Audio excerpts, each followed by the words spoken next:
Yo, everybody, it's your boy Joseph here, And Carlos, and this is The the Passenger passenger Seat. seat.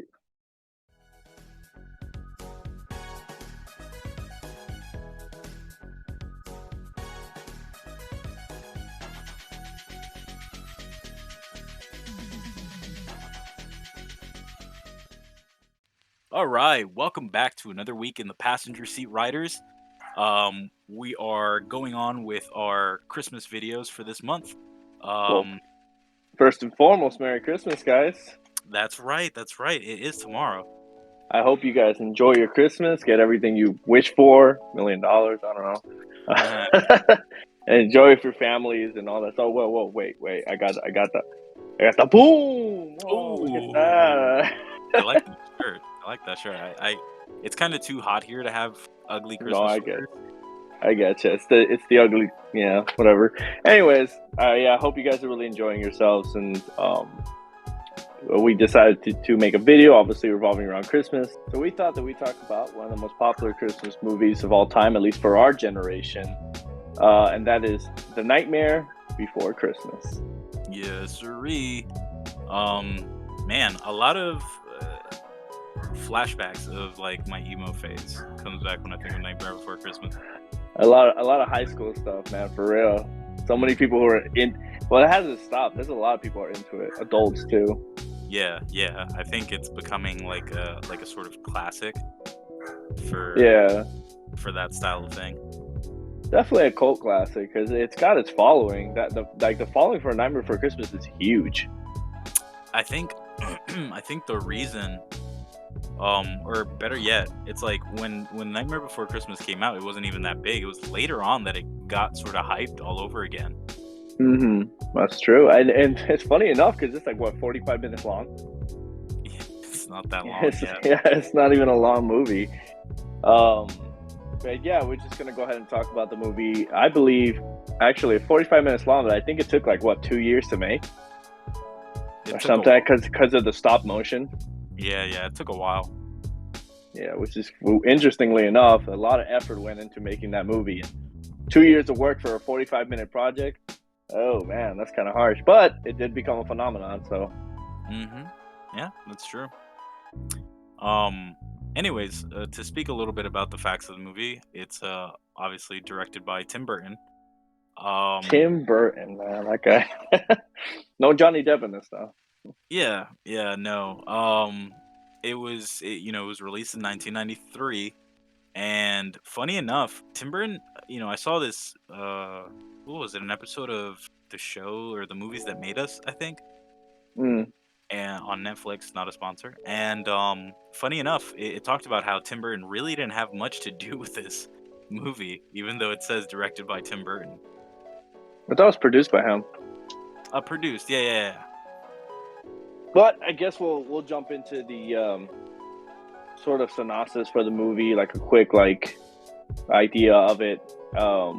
Which this is a movie that can also be used for Halloween as well, because this movie centers around a couple of characters who are from a Halloween town, and the main protagonist, which his name is Jack Skellington, is interested in another holiday that he accidentally falls upon, which is Christmas. And so he wants to take over Christmas, not take over, but he sort of wants to do his own style Replicate of it. Christmas. Yeah, wants Yeah, to replicate it. and things don't turn out that well, and he kind of learns at the end to not stick with his own holiday, but basically like do what he's good at. He was just Christmas wasn't the time to scare kids. Yep, yep, for sure. So for a very Um, short movie, that's basically the general gist. That's the gist of it. hmm and even though Jack is doing something out of, I guess, good intentions, he ends up screwing it up, and it takes you on that adventure throughout the movie of him trying to fix the mistake that he made. Yes, that's true. And Jack Skellington being like one of the most like popular emo figures of all time. For sure. His face is everywhere. Yeah. Um, Group of characters would be, I guess, including Jack, would also be Sally, which is sort of like I'm not gonna say like a Frankenstein type character, but she looks like she's made out of like different parts. She is a Frankenstein type character. Yeah, because she has like the doctor, right, who makes her, but she's made Mhm. out of like leaves Yeah. or something. But yeah, she's there. She's sort of like Jack's like she's in love with Jack, and she wants to make sure he's okay. And you have other characters like the mayor of the Halloween town, who basically just follows whatever Jack says, which is weird because he's the mayor, but he just follows whatever Jack does. Yeah, but I think that also has to do with the fact that Jack is like Jack, you know? He's the Pumpkin King. Yeah, you're not wrong. And I think clout clout goes way further than your political your political I don't know what the hell you call it, your Yeah, status or whatever.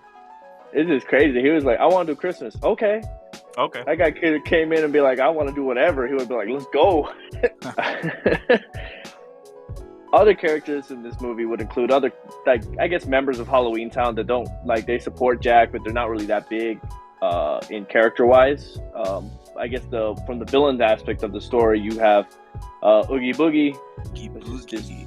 giant body bag, like pillow looking thing. I don't know what he's made out of, like a potato sack, A sack, yeah. made out of bugs, which like whatever, he's made out of bugs, and he's kind of, I don't know if he's trapped or he just like stays in the same location, but he's not trying to ruin Jack's stuff. Actually, he's just trying to, what was it, eat Santa Claus or something. Yeah, something like that. And he has his three little henchmen too. Yep, shock, lock, and barrel. Yeah, so these three little kids wear Halloween masks. Yeah. And then there's Santa Claus. And besides that, I guess they don't really have much other important characters that play a big factor in the movie. Yeah. So speaking a little bit, a little bit of technicalities and stuff on the movie. So the score was actually written by Danny Elfman, who also does the voice of Jack. Yes, Danny Elfman, I think, does almost all of his movies, all of Tim Burton's movies. Yeah. Really good score, really good music. He wrote the songs, which, again, really Iconic. popular songs. Yeah, iconic. No one ever forgets about them, especially This Is Halloween. Of course. But yeah, I think it's cool that it's a thing that you can sort of celebrate during Halloween and during Christmas, and it'd still be okay because it's just like juggles both holidays. Yeah. And how was it for you growing up? How was your interaction with The Nightmare Before Christmas? Well, I'm not gonna lie, I was that kid. I was super that kid. into I that. honestly was really into it. I learned all the songs. I watched the movie on repeat, man. Like I don't know how many times I watched that movie. I had a group of friends who they were all into it as well. It was just like one of those things that again, the movie's just as old as I am, so it's just one of those things where I wouldn't want, like I say, like we're sort of the ones who started it. Like we're sort of the ones who like brought it up to that point of being a cult following because we loved it so much. Yeah, But exactly. I do feel like it like at least at times when I started like letting go of the movie and started caring about it less and less was because it became more and more mainstream. It became a thing where like everybody loved it. No one, you know what I mean? So I just sort of let it go. Oh, geez. Having one of those hipster dilemmas. Yeah. um, What yeah, about you? for me, man, it's super weird. Actually, I actually didn't watch The Nightmare Before Christmas as a kid. I actually didn't come to watch it till I was like in my later teen years. Really? Yeah. And my real interaction, or my first interaction with The Nightmare Before Christmas, was because of Kingdom Hearts. And Ooh, that's a good level. yeah. So it was Kingdom Hearts, and it was also the fact that most of the girls I dated back in high school were like all in that emo sort of territory. So yeah, they were big fans of The Nightmare Before Christmas, and they loved all that aesthetic and stuff.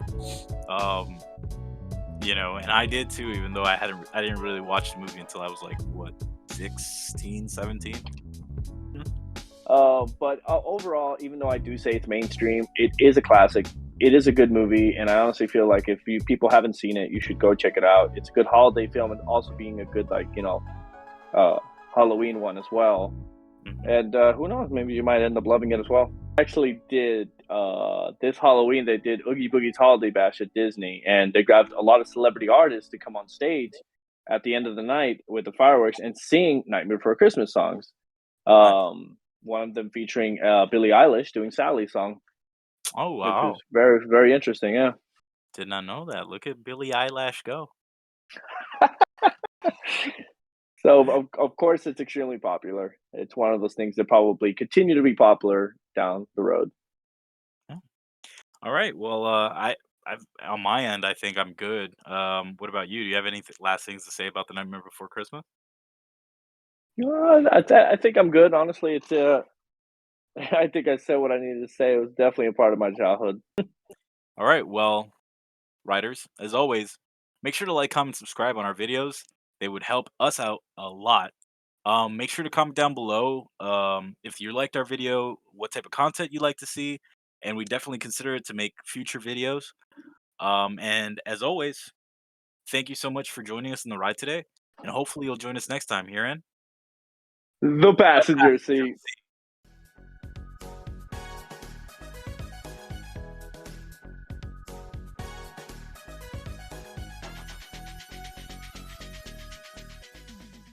And one of the most popular Christmas movies, I guess, of all time, at least for our generation. You just try to Did you just try to swat a fly right now? I told you I was gonna try to swat the fly in the middle of the video. I'm sorry. It's still alive too. That's the worst part. Ultimate hype man. I was gonna make I was gonna make a joke, but I think it's too rated R for our channel. This kid walks in there. Oh man. I'm gonna fuck your wife. Okay. Let me just turn around and the mayor's head turns around so that he has that like open mouth expression on his face.